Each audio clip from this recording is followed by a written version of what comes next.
Hello, and welcome to this week's solo episode of the podcast. Today, I'm really excited. I'm going to jump into some topics I have wanted to talk about for a while now. One being the secret lives of Mormon wives, which, if you don't know, that is a Hulu series that's going to be coming out, I think, the first week of September. I don't know the exact date. But if you guys are familiar with like the whole mom talk situation that happened, like, gosh, like, I don't know, it's been more than a year because, yeah, it's probably been like almost 2 years since like this whole drama happened. But basically, it's a show that follows women who live in Utah. They're young moms and they were part of like this swinging group on TikTok. I don't really know what to expect with it, but it's kind of been all over my TikTok feed. A lot of people are talking about it. I thought I would talk about it because I live in Utah and I am an ex-Mormon. I'm very familiar with the Mormon religion. I grew up Mormon. My family's Mormon. So I think I might have like a little bit of a different perspective. So kind of want to talk more about that. And then I'm also going to be talking about dating and connecting with your partner after having kids. So I think it was like a week ago on Instagram, I like posted a video of me and Cody having an at-home date night. We ordered takeout. My girls were actually having a sleepover with their cousins and they were playing with them in the basement. Me and Cody turned on a movie upstairs and we were just having our sushi. So I recorded a video, posted it, and then it kind of just got me thinking it's really hard to get away on a date night. I wanted to open up the conversation. I was actually really curious. How often are couples going out on an actual date night, like leaving the house, going out to dinner, going to a movie, like going to a show, like whatever,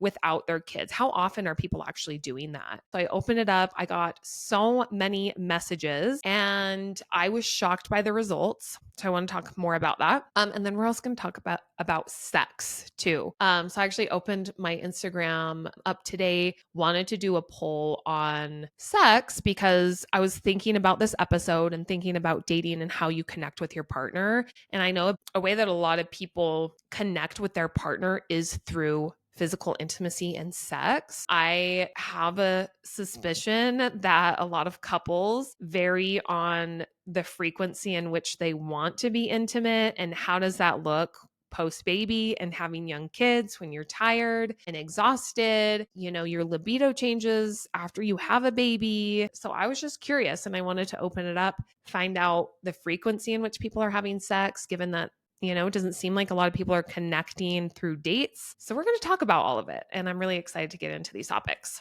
Okay, so let's talk about the secret lives of Mormon wives.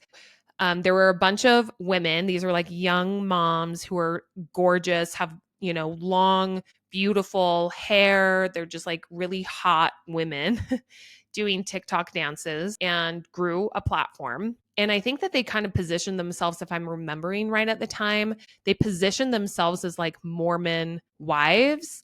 And they were, wearing clothing that's not modest, dancing to songs that were, had explicit content. So I think it kind of made people think like, is this what Mormons do? Or is this really what it's like in Utah? So they grew this platform. And then at some point, I don't really know like the series of events that happened, like leading up to, this whole blow up. But apparently they were part of like a soft swinging group. So a bunch of friends and their husbands were soft swinging. So I guess soft swinging, this is all like a whole new world to me. But so I guess like the soft swinging is like, I think I heard that like you could do everything except for sex as a soft swinger. But I also heard that you had to do it like in front of your partner.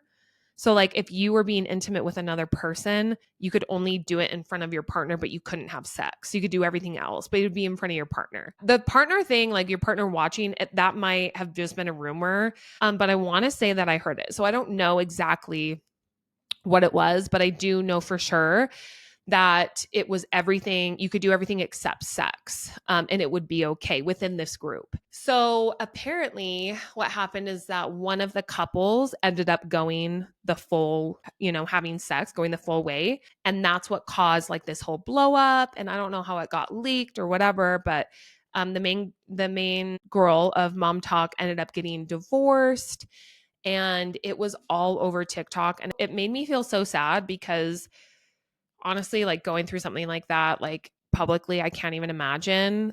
People make mistakes all the time, and just have that plastered over the internet would be so difficult. So I feel really bad for her. But the show is following after this whole thing blew up. And I think only Taylor is the only like original Mom Talk person. I think the other women on it were not involved in the original swinging scandal. But I wanted to talk about the Mormon aspect because I mean, the title of the show is Secret Lives of Mormon Wives, which implies that these women are Mormon. First, they don't like to be called Mormons anymore. They like to be referred to as members of the Church of Jesus Christ of Latter-day Saints. But I'm just going to say Mormon just for like the ease of saying it, and it's not a mouthful. But I grew up Mormon. I grew up in Utah, and I'm not Mormon anymore. I haven't been part of the Mormon church. Well, I'm still Mormon because I was baptized when I was 8 years old. My name is still on like the church records. But I haven't been active. I haven't been an active Mormon since I was probably like, I don't know, like 16 or 17 years old. But my family is still Mormon. My parents still go to church. I have a lot of family members that are Mormon and part of the religion. I mean, I'm respectful of the religion. It's just not for me. And given that like I live in Utah, most people, I think it's like 60% of the population in Salt Lake County, which is like Salt Lake City area. I think it's 60% of the population is Mormon. So it's very much part of like our culture. Most people are part of the religion. If you're not part of the religion, you know what it is.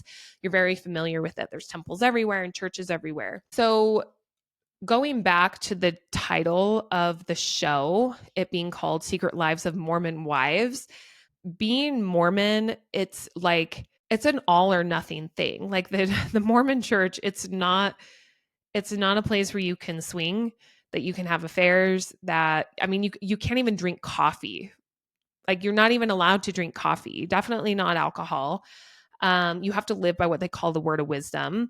And that includes, being modest and wearing your garments. Garments are something you wear underneath your clothing to basically like represent and to remind you of the covenants that you've made in the temple and with God. So these women, obviously, like my perception of it is that they probably, again, I don't know, but like they probably grew up Mormon or go to church, a Mormon church, but I mean, most definitely, probably, definitely do not have temple recommends because they don't wear garments. They don't dress modestly.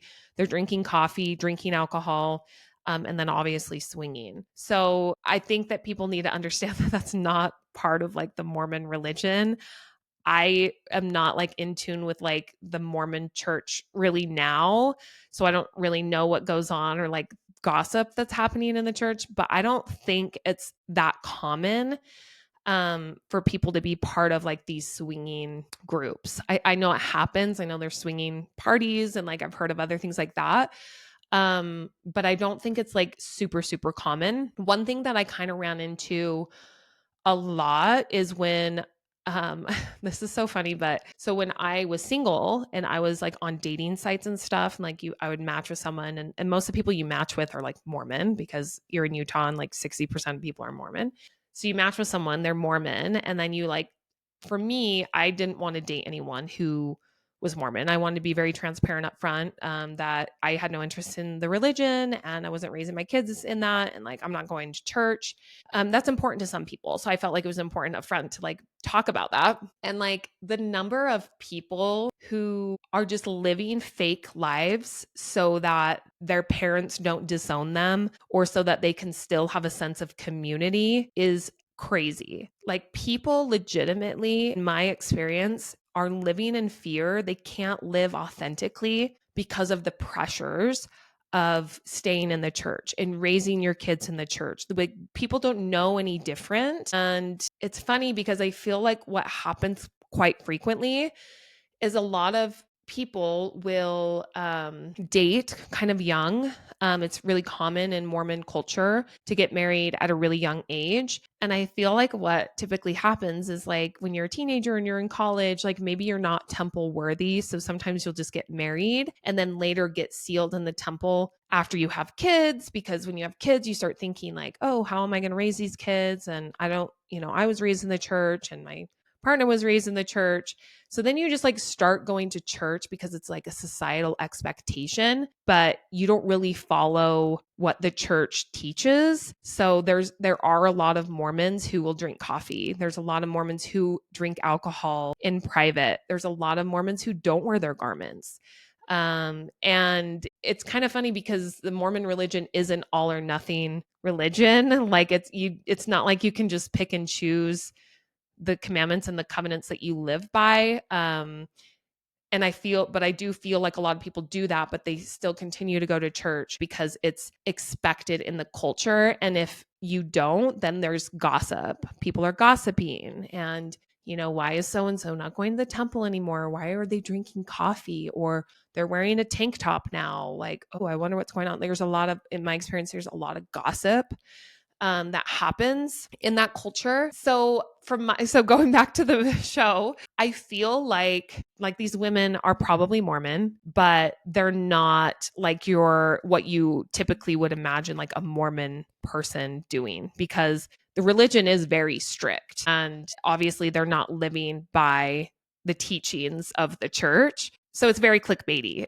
The title of the show is very clickbaity. It gets people's attention. It's really part of the reason why they grew, their social media accounts in the way that they did, because it was shocking. It was like, oh, this is a Mormon woman. Like she's wearing a bikini and she's hot. And this is what Mormons do. Like, what is this? You know what I mean? So it's definitely a marketing strategy, I would say.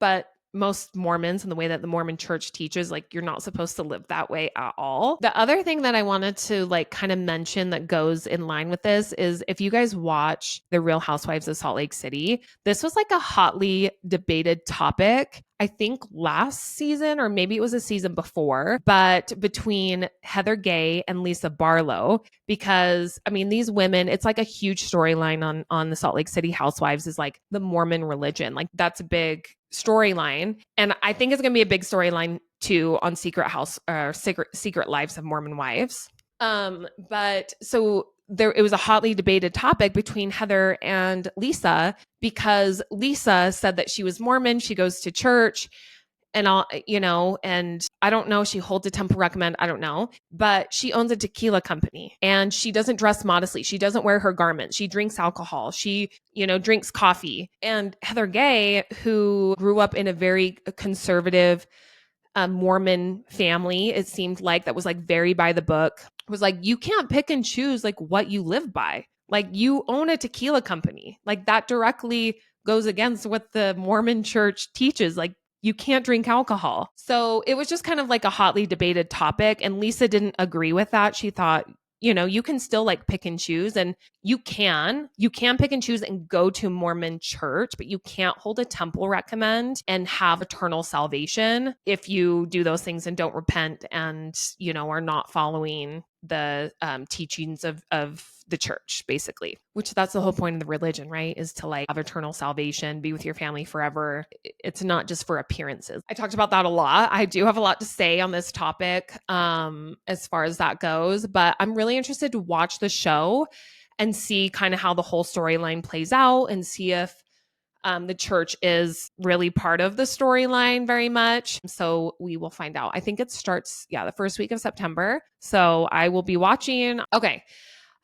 Moving on, let's talk about dating and connecting with your partner after kids. Okay. So I did a poll on Instagram asking how often do you have a date night with your partner where you're actually like going out of the house, going to dinner, you have no kids. So how often is that happening? So I did a poll, about a little over 7,000 people responded. So it had a very high response rate, and 75% of people said once every couple of months plus. And then the number of messages that I received from people either saying that they never go on date nights or that they haven't gone on a date in X number of years, it was shocking. Like I could not believe, like my jaw dropped. I was shocked. And I think I had just never really thought about it before because a lot of what I see on social media and then like what I've heard from other, friends and family members is that date night needs to be prioritized and you need to go at least once a week. And like I'm pretty sure my therapist or our marriage therapist like years and years ago also said the same thing. And at that time we only had one kid. We lived with my mom, and so we were able to do date nights more often, but it's a lot harder now. Now that we have two, we don't live with my mom. We do still have the ability to have a date night. But a lot of people just don't apparently. So I kind of wanted to dig more into this topic, and I asked what the biggest obstacle was for why couples aren't going on date nights. And these are the options that I gave. I listed cost, lack of childcare, not prioritized, or your partner doesn't plan. So the results were 59% of people said it was due to lack of childcare, and 26% said it wasn't prioritized. And then 10% said cost. And then I think it was only like, I'm like not good at math, but like it was a very low percentage, like 10% or lower said my partner doesn't plan anything. Many people DM'd me or responded to my question box saying all of the above. Some other things that people said that really stuck out to me was like burnout. They're tired and the effort to plan is a lot. The cost of a babysitter, which depending on where you live and how many kids you have, can be $20 to $25 an hour. Apparently teenagers are charging that for babysitting. Like, I don't know, but when I was a babysitter, I'm pretty sure the going rate when I was 12 or 13 years old when I started, I think it was only like $2 or $3 an hour. Oh, so I don't know. We've never hired a babysitter. We've never had to. But that is wild. So if you go to a 2-hour movie and it's $25, that's $50 just in the babysitter cost, but then you have, the cost of the actual date, which is crazy. Other things that people said were like lack of village. A lot of people don't have family or trusted people that live close to them where they feel like they can rely on them to watch their children. And I felt that. So I do live close to my family and my mom watches my kids a lot. One thing for us that's really been challenging is like, yes, my mom can babysit my kids, but my mom also helps me a lot throughout the week while I'm working, watching my kids. And so I have guilt asking her to watch the kids again so that I can go out on a date. And I've told my mom this a million times, and she always reassures me, like, no, like date night is important. You need to go, like, go take care of yourself. Like, my mom truly is the best. But it's like that guilt inside of me that's like, she's already watching her grandkids so much. And like, I don't want her to have to watch them any more than what she's already doing. And then outside of my mom, I have siblings. Little sister did watch my kids this last weekend, but she doesn't have kids of her own. And so like in my mind, I'm like, she doesn't want to spend her Friday or Saturday watching my kids. Like she, her and her husband probably have stuff they're doing or don't want to, or, what if my kids are misbehaving? Like, will she know how to handle it? I think I just get inside my own head, honestly, because she did amazing. She had like this cute little craft for my kids this last weekend, and like it was fine. But even if you do have family, it's hard because you don't want to always be like bugging them. And then some family members that you have are like, oh, they're not a good fit. Like my brothers, I'm like, I'm not going to ask my brothers to watch my kids. One of my brothers would because he has kids, my kids' ages, and we could probably do like a swap or something, but I don't know. Okay.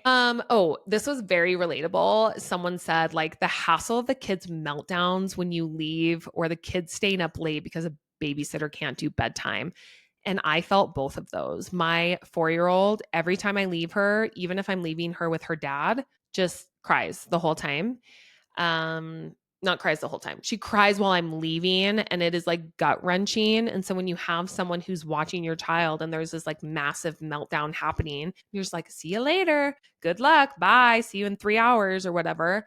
It's just kind of like it just feels uncomfortable. And then you just have that mom guilt that you shouldn't be going. And then the other part is that, yeah, like we struggle a lot with bedtime with my 4-year-old. And like this last weekend, I wasn't going to make my sister try to put my kids down for bed. Like my older daughter would have went down fine, but my younger one, there's no way in hell she would have let my sister put her down for bed. So I was just like, just keep her up. And so then my daughter was up till 10. And so that's like a little bit of like a struggle. We already talked about this, like the guilt asking parents to watch your kids for date night when they already watch the kids during the day while we work.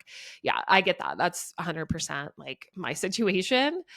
Another thing that someone said, and I felt this too, is like the guilt that you have when your kids are at daycare all week because you're working, and then to go out on a date night on Friday or Saturday night, it's like putting your kids like in childcare, like you're away from your children even longer than you were when you were gone the rest of the week. I felt that. And like when you think about it logically, it's like, no, what's best for the kids is that I have a good relationship with their dad or their mom.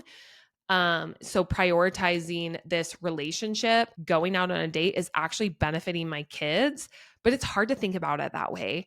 But I am trying to think about it like that when I'm feeling really guilty, not being with my kids and leaving them. It's like, this is what's best for our family because we need to maintain the relationship. We need to have a strong connection in order to get through these really hard times with the kids where you feel burned out, you feel tired.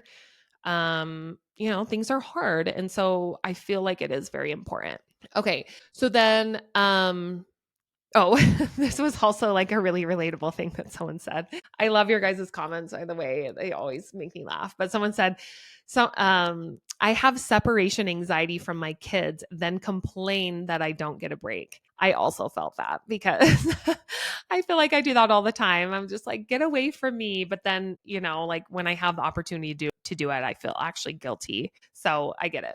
Okay, let's talk about solutions with date night. Now, to preface this, I just want to go in and say, like, you need to do what's right for your family and your situation, in my opinion, given like the season of life that you're in or things like that. Obviously, like if you've just had a baby, it's not realistic for you to probably go out on a date night every week. On the other hand, it might be.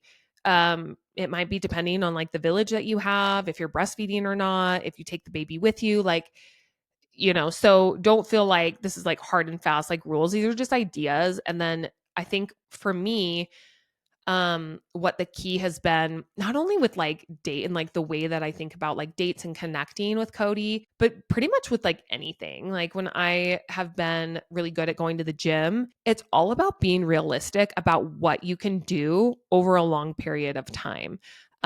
If you, for example, like the gym, if you go to the gym, if like you realistically can only go to the gym like 1 or 2 times a week, and you start this gym program, you're like, I'm going to go 6 days a week. Like maybe that will last a week or two, and then you're going to fall off the wagon. Like it's just not realistic. So I think being realistic about your expectations going in and what you can actually do, I think that's going to be key to success. But here's some ideas. So one thing that I really like the idea about is doing day dates. So a lot of people recommended this if you work from home or you're a stay-at-home mom and your kids are at school and your partner is work from home or works really close, or maybe you can meet them for lunch, doing something just like during the day for like even 30 minutes or an hour, putting your phone down, of course, not being distracted by work or devices or anything like that, and then just having a day date.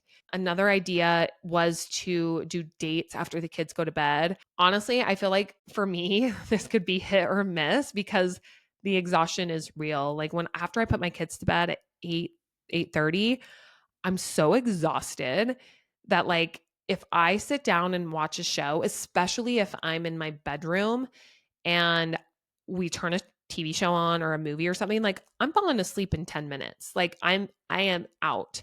So I feel like it's hit or miss. If you do decide to do this after the kids go to bed, well, one idea is like first you can put the kids to bed early, especially if they're like my kids, like they don't know time. My older one, she knows, I guess. She's like at that age where she might pick up on it. Maybe not.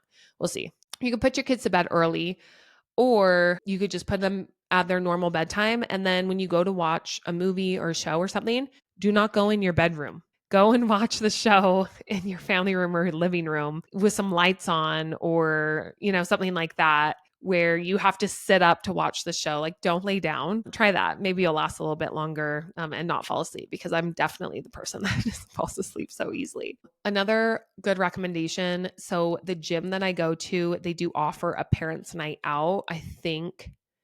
I don't know the frequency. I think it's like once a month or something. But it's only for 5 years and up, which that's something that wouldn't work for us because my little one is 4. But if your kids are older, 5 and up, at least the gym I go to, that's an amazing option as well. And I thought it was an additional cost, but there's actually no additional cost. I think if you keep them there after 8, from like 8 to 9, might cost a little bit of money. But like if you go between, and you're back by 8 o'clock, there's like no extra charge. So amazing. Another idea is to like do a swap with a family. I know this is like really tricky because there have been people, there was someone who messaged me and was like, yeah, we did a swap with a family, but like we watched their kids and they haven't watched ours yet. And so, it's kind of like this awkward thing. Like maybe you don't have a family that you're really close with where you feel like you could do a swap, or, it's hard like leaving your kids at someone else's house if you don't know them super well. So I feel like that one is also hit or miss, but definitely an option. My friend and hairdresser, Candace, she's my friend, but she also has been doing my hair for like almost 20 years. She said, I feel like this was very comforting. Her kids are a little older. They're old enough to be home alone. And what she told me is that it feels like her and her husband are dating all over again and getting to know each other all over again, because now they have time to like go on dates and they can leave the kids home. And she said how exciting it was. And she said that her and her husband would go on Costco dates. So they do like all the Costco shopping, and then they would get like a hot dog and, a soda for like $1.50. And that would be like their date. But it would be like time away from the kids, like doing something that they needed to do. But I also like felt that. I was like, oh my God, like going to Costco without kids would feel like a dream. Like, I mean, I don't particularly love grocery shopping, but like just doing a chore like that and not having my kids with me is like chef's kiss. Like, give it to me. So that's another idea too. And if you do something like that, like go to Costco or do something that's more low cost, it doesn't have to be like this big extravagant thing where you're spending hundreds of dollars at dinner and a movie and this and that. A lot of other recommendations people gave were like after the kids go to bed, when the weather is nice, like me and my husband go for a walk outside for 15 and 20 minutes. We hold hands, we talk about our day. It could really just be something as simple as that. I think it's so important. Okay, so I feel like that really kind of encompasses all the data that I gathered around dates. And honestly, the other thing I actually wanted to say was so many people said that they can't prioritize date night right now for X number of reasons, but it really is the small everyday moments, slowing down, hugging each other, kissing. I think I remember our therapist at one point gave us a challenge to touch each other at least 6 times a day.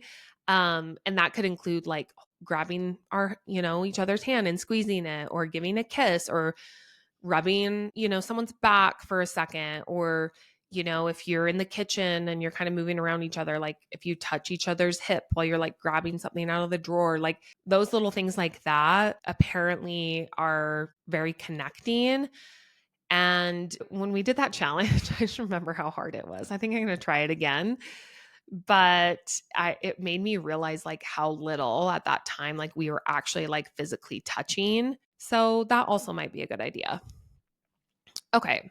I want to get into the sex polls before we wrap up today's episode. So, if you're my dad, maybe don't listen to this portion of the podcast. I'm always embarrassed when it comes to stuff like this. But okay, so I did a poll on Instagram and I was curious about the frequency in which people are having sex, because based on the previous poll about going out on date nights, it didn't really seem like people were connecting. And it made me curious, like, okay, if you're not connecting by going out on date night, like how often are you actually having sex and intimacy?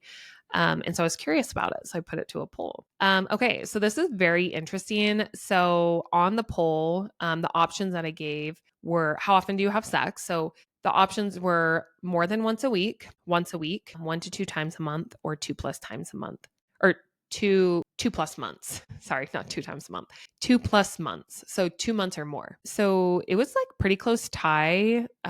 So 1 to 2 times a month was the leading one, and then once a week, and then more than once a week, and then 2+ months came in third. So this is very interesting to me. And then I asked another poll about how satisfied people are with the frequency in which they're having sex. 48% of people said that they're satisfied, which was pretty good.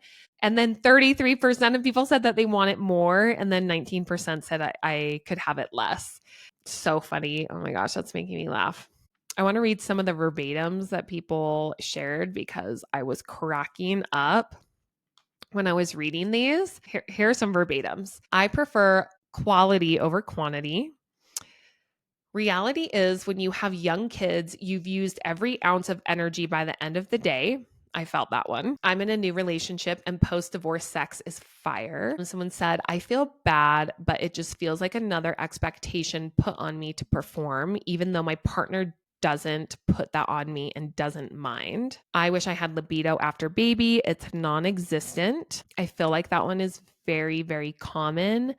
And then I don't know about this person, but like if you add on medication, so for me, I'm on an anti-anxiety, that definitely affects libido. Someone said we'd rather sleep.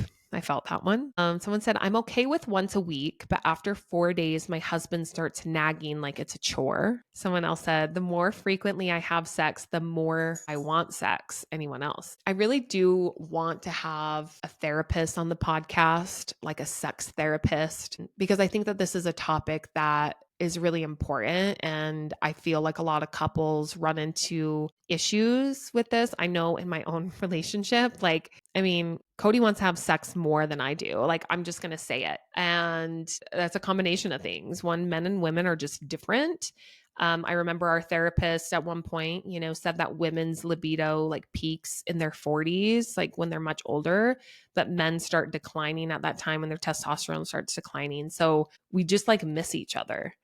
I thought that was very interesting. And then also, like I mentioned before, like, yeah, if you're taking an antidepressant or some type of medication, like that can affect libido as well. After you have a baby, there's a lot of things going on inside of your body hormonally. It's going to change. Like things are going to change. And then also you're just freaking tired. When you have kids, you're just freaking tired.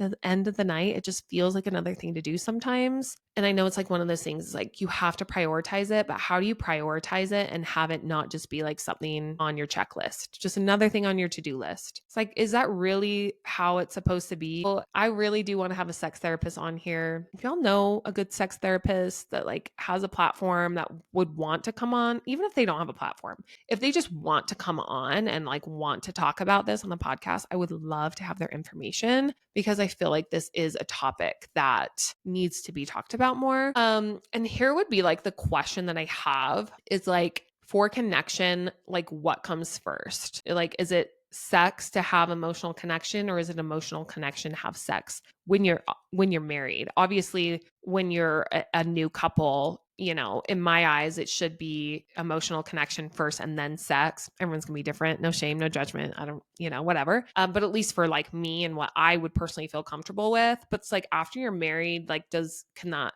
switch? Because sometimes you don't have that emotional connection because there's just so much shit going on with your kids and like life, and it's just like a lot. And you don't always have time to emotionally connect or go out on date nights or sit down and like watch a show together without being interrupted by kids. So anyway, just different thoughts that I've had about this topic. But it sounds like y'all are having sex about at least like 1 to 2 times a month, if not 4 times a month. So I would say that's pretty good. Okay, I just saw Cody drive into the driveway with my kids, so that means I need to wrap up. But thanks for chatting with me. I feel like I talked a lot, and I hope I really made sense because I feel like I was just rambling.